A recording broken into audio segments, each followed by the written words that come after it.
Okay, so the NRL player media boycott enters its second week. It should never have got to this stage.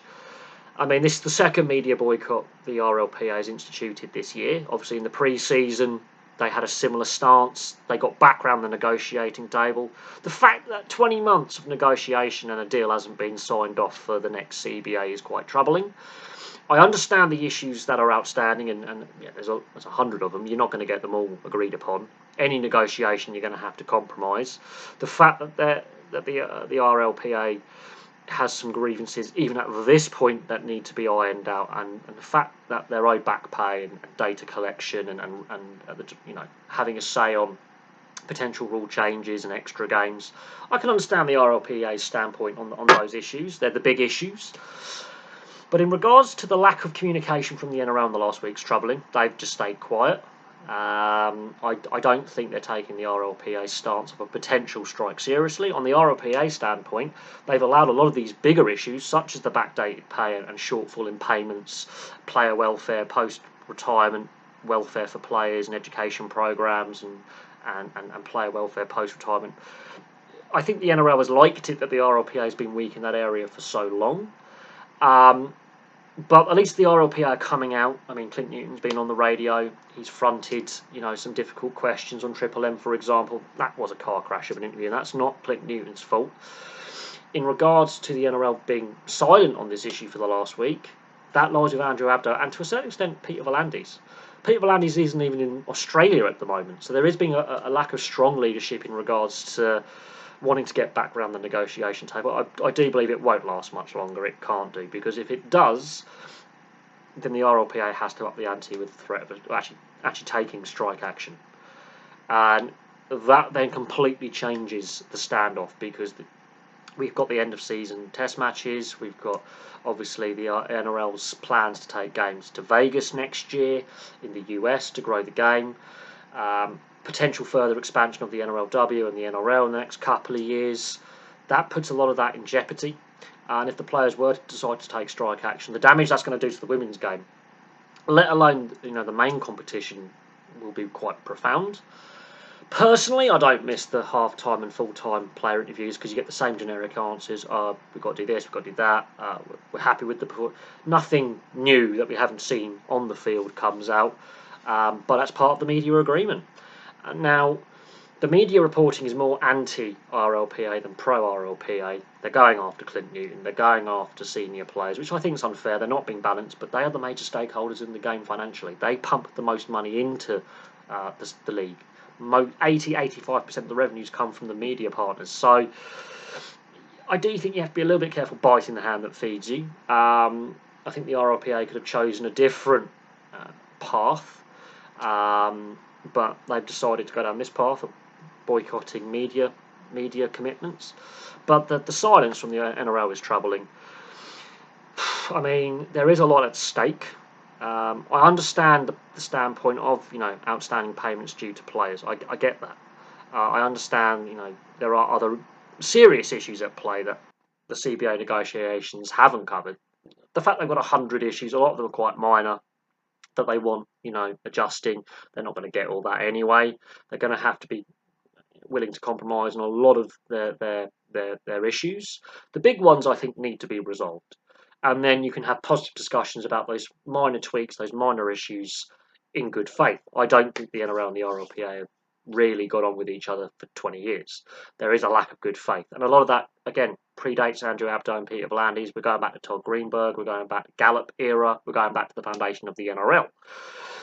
But is Clint Newton the right guy to lead the RLPA forward? Because it's taken 20 months to get to this point. 2 independent mediators later, no agreement. So, I mean, this is unnecessarily dragged on. We'll see what happens, and we'll see if a conclusion can come to the standoff. Because as the longer it goes on, ironically, the power balance shifts to the RLPA in a way, because of that threat of strike action, that threat of refusing to play past the end of the CBA and the end of October. That could put the international test matches at the end of the season at risk. Obviously, Tonga are going to be touring the UK and playing England. The majority of players involved in that Test series will be NRL-based players because a fair few of the English players play in the NRL. Most of the Tongan players that are eligible for selection play in the NRL. So that Northern Hemisphere tours put at risk. The other Test matches that will be played at the end of the season are put at risk by this ongoing standoff. And then you've got the NRL's plans to go to Vegas next year. That could be put at risk should the players decide to strike going into next season, which will then cost revenue, which will hurt the players financially. So in the short term, a strike favours the players. In the long term, it doesn't. Clearly, the relationship is starting to break down. I don't believe all the players are united behind the RLPA's stance. I don't think all the players fully understand why the media boycott's taking place. On the NRL standpoint, they've got to come out and say, no, we're no longer willing to negotiate this, and give a further press update on, okay, we might be willing to come to the negotiation table, but they're not saying anything. But Peter V'landys being out of the country, I think has a bearing on this. I think when he returns to Australia, we may see a resumption of negotiations. We may see a deal struck, but I do think heads will roll. Now, will it be Andrew Abdo? Will it be Clint Newton? I'm going more for Clint Newton will probably leave the RLPA. He's more likely, I think, as the longer this goes on, to lose his job. If he can get a deal done, then I believe the players will possibly back him. But on the other side, if they don't, he's more likely to go than Andrew Abdo. I think Andrew Abdo, they've done the NRL's done a lot of good, but historically, the sports governance has been poor for a very, very long time. There's been a lot of issues with weak governance, and the Todd Greenberg era was a disaster.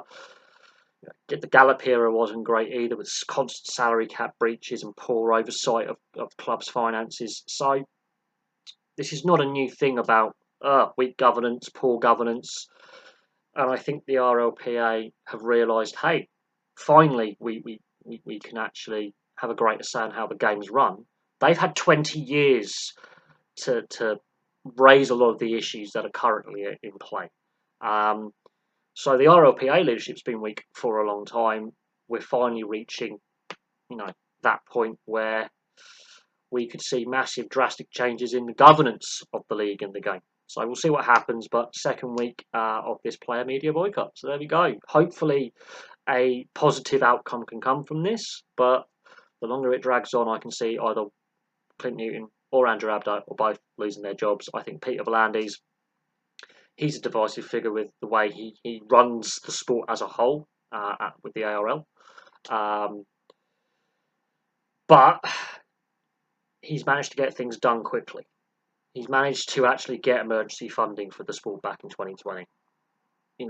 We can argue whether he's got everything right, but at least he's taken decisive action when it's been needed. Now, I'm surprised he hasn't come back to the country earlier, and I'm surprised by the lack of, the media silence, basically, from, the NRL and the ARL in regards to this situation. But we'll see what happens, and we'll see if an outcome can come quickly. The longer it drags on, the more damaging it becomes for both sides in different ways.